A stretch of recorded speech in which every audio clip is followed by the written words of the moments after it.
we jump in and start to make our super sandwich, I wanted to give you some of the history about how the sandwich came about. It really has a fascinating past.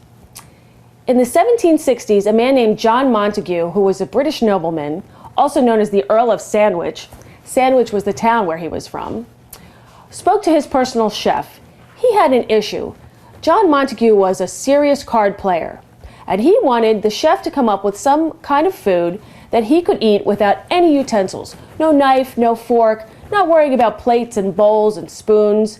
He wanted to be able to hold his cards in one hand and hold the food in another. Well, that chef came up with something terrific, something that lasts to this day. It's called the sandwich. He took 2 pieces of bread, some roast beef as I understand, some sort of spread, and put it all together and gave it to John Montague. Well, John Montague was able to play a lot of cards, probably lose a lot of money, but he always was well fed.